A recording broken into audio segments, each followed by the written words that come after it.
Honestly speaking, wala akong nakitang difference sa pores kaysa wala talaga. So kung naghahanap kayo ng primer na hindi ko masabi na talagang na-try ko siya ulit after ilang years, ngayon na-gets ko na.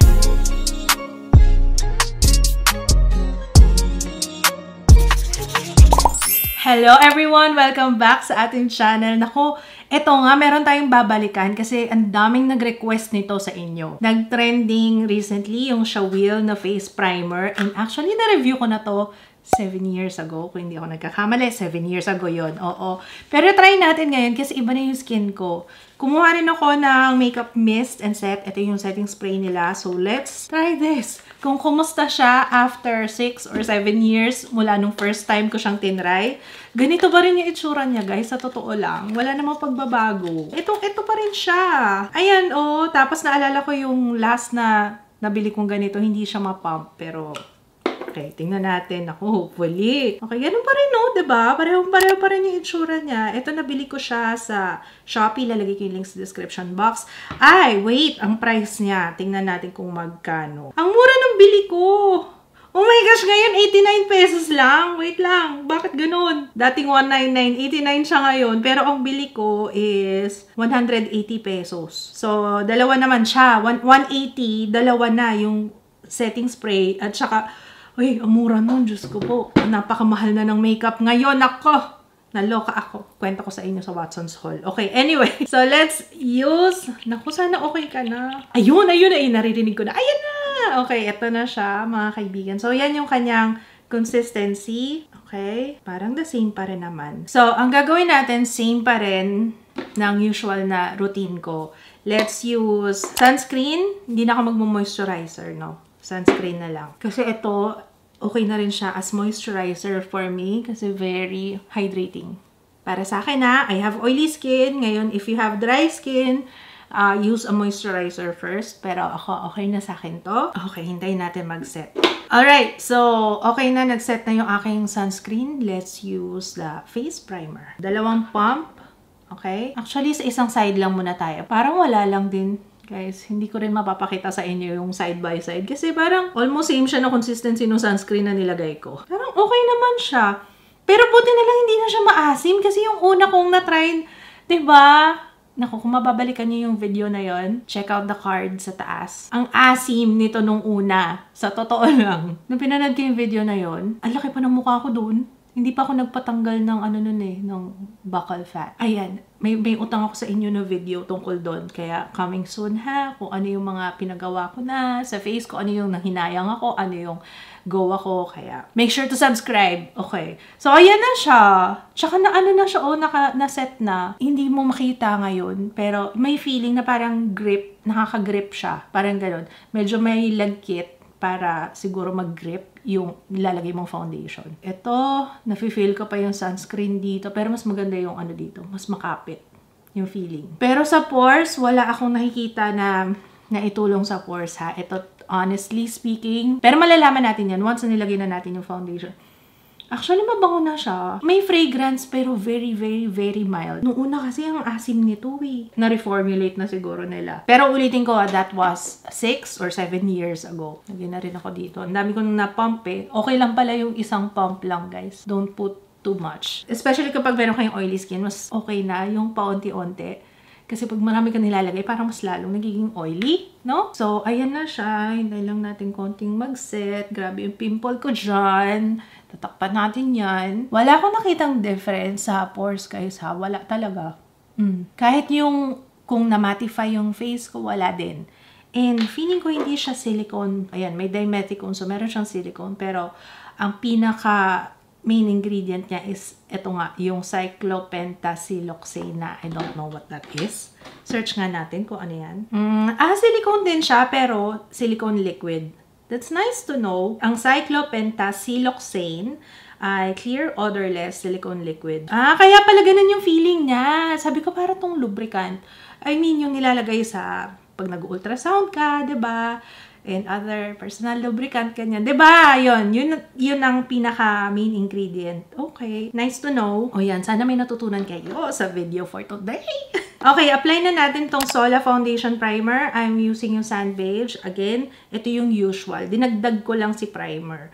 Pero ito na yung ilalagay natin as first na base natin. Si Sola Foundation Primer. I like this kasi basta kahit nga siya lang tingnan nyo oh.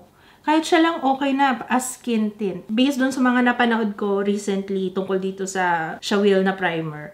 Ano daw siya, okay na okay sa oily skin. So, dito natin malalaman kung, 'di ba, kung okay ba talaga. And yung foundation na gagamitin natin, alam ko na yung performance nito. Para ang focus na lang natin talaga is si primer. Kung talagang nakatulong siya, ganyan, or what. Foundation, I will use, of course, yung aking L'Oreal Infallible Fresh Wear Foundation. Favorite. Ang shade ko dito is 110. Let's apply. Technique guys ha, mag-share lang ako. Pag visible yung mga hair, kasi meron pa rin man tayong facial hair, ano, yung balahibo. Titingnan nyo kung saan papunta, kung saan yung tubo nung hair. Tapos, kung saan siya papunta, kumbaga yung direction ng pag-blend mo ng foundation, sundan mo siya. Promise, mas maganda yung finish ng foundation sa face. Mag-a-add lang ako ng second layer sa mga areas na kailangan pang takpan. And magko-concealer pa rin naman ako eh. So, let's just blend this. Blendy! Multi-angle tong gamit ko ngayon. Nag-restock na kami guys. So, kung naghahanap kayo ng bagong pang-blend yun ng inyong foundation, gora na sa aming Shopee and Lazada. Lalagay yung link sa description box. Available also sa TikTok. Ito talaga yung pang-tapos ko sa base ko kasi mas maganda yung tingnan. Tsaka parang na-absorb nyo yung mga excess. You know? I have oily skin kaya as much as possible kung ano lang yung kailangan natin, yun lang ilagay natin sa face. The more na marami ka nilalagay, the more na nag-oil up yung skin ko sa akin ha. Yun ang napapansin ko. Evian Concealer, Crema. Okay, blend na natin yung ating concealer. Let's set. I will use yung Squad Air Fix Loose Fixing Powder. Hindi ako magbe-bake. Set lang talaga. As in, para lang mawala yung lagkit feeling. Parang ganon. And to mattify the face. Sa ngayon guys, wala pa akong nakikitang difference kahit sa pores. Parang same pa rin naman. Same pa rin naman ng wala, ibig ko sabihin. Parang ganito rin naman itsura kahit na wala akong primer. Pero tingnan natin ha, kung talagang mas kakapit yung foundation at mas hindi ako mag-oil up. Let's see. Okay, so ito na siya. Oh, hindi ko pa tapos yung makeup ko, I know. I will be back nang tapos na talaga yung ating face. Okay. Our look is done. Gamitin na natin yung makeup mist and set. Parang hindi ko gusto yung ano nito. Nung first na na-try ko. Okay. Alright. Uy, ang bango niya ngayon ah. Uy, ang bango ah.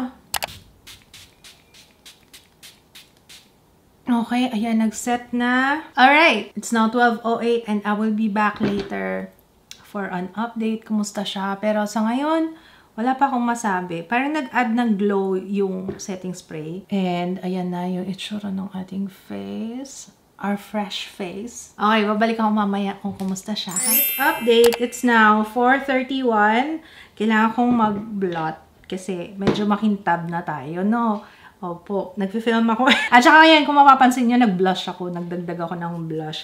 Pero ang daling i-blend ng blush. In fairness, blush stick yung gamit ko ngayon. Anyway, products na ginamit ko nasa description box. Ang daling i-blend, or siguro maganda talaga yung blush na nagamit ko. Hindi naman siya ganun kahirap i-blend. Tingnan nyo, oh, kapit na kapit yung blush ko. Wala akong transfer eh. Oh. Kahit foundation, wala akong nakikita. Siguro ang ganda ng grip niya. So, kung naghahanap kayo ng primer na maganda yung grip, eto yun. Pero I won't say na talagang nakatulong siya sa oil. Kasi, I don't know. Hindi ko masabi na talagang hindi ako nag-oil up or ang tagal mag-oil up. Anong oras ba tayo? Ay, sa bagay! Mag-6 na oras na rin, ano? Or 5 oras na yata. Tapos ngayon pa lang ako nag-blot. Anyway, maganda naman talaga yung mga ibang products na ginamit ko. So, hindi ko masabi talaga na nabawasan yung oil. Ito lang yung napansin ko, ang ganda ng finish ng foundation ko ngayon. Like I said, alam ko na yung kapasidad at performance nitong mga products na ginamit ko. Kaya nga siya talaga yung ginamit ko ngayon kasi kabisado ko na sila. Ngayon napansin ko, talagang ang ganda ng kapit. Yun. Tsaka parang naging smooth yung skin ko. Pero, pagdating sa pores, wala masyado siyang naitulong. Kailangan ma-feel ko siya na napalitadahan niya yung aking visible pores. Kaso, wala kong na-feel na ganun. Hindi siya ganun ka silicone-y. May word bang silicone-y? Alam niyo yung feeling na parang silicone? Yun. Parang medyo velvet. Parang pag gumawa ka ng Sebo de Macho without the oil, okay? Without the oil, So, ayun, wala siyang naitulong sa pores. Sa pagiging oily, wala rin ako napansin na pagbabago. Parang ganun pa rin. Ma-oily pa rin ako. Pero, yung finish ng foundation, yun ang napansin ko. Tingnan nyo naman, ang smooth. Parang kaka-apply ko pa lang ng foundation ko. Ilang oras na yung nakalipas, pero ang ganda. Ang ganda ng finish. So, ang masasabi ko ngayon na na-try ko siya ulit after ilang years, gripping primer siya.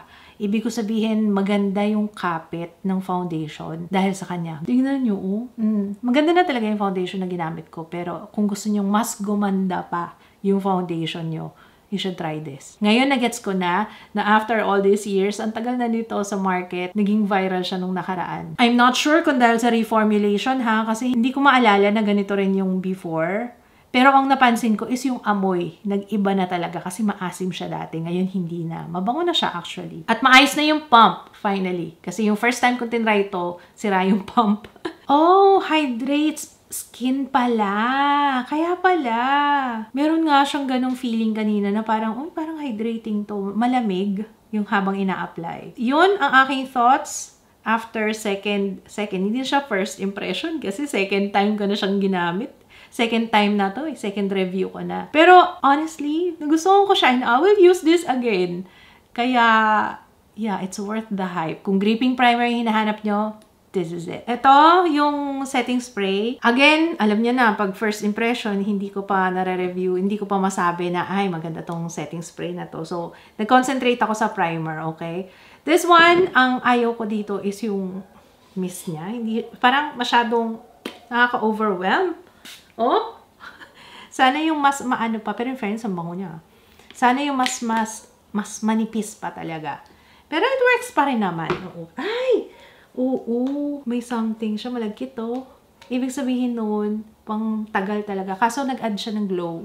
Oo, may additional glow siya. So, warning sa mga merong oily skin. Itong makeup mist and set nila. Pero, mag-concentrate tayo dito. This one. Try mo na. Ang mura lang pati nito. So, ayun lang guys. Let me know your thoughts. Kung nasubukan nyo na siya, comment kayo sa baba para makatulong sa ibang naghahanap ng review nito. At, ayun lang. Wala na ko idadagdag. Meron pa ba? Kung meron kang request, comment down below. I will see you again on my next one. Sana nakatulong tong video na to. Don't forget to thumbs up, guys, Oh, pansin ko parang tamad kayong mag-thumbs up lately, no? Thumbs up naman kayo dyan. Okay, I will see you. And then, naiintindihan ko kasi iba kasi nanonood sa TV. I know that. Kasi ako din ganon. So, ayun lang. Thank you so much for watching. I will see you again on my next one. Bye!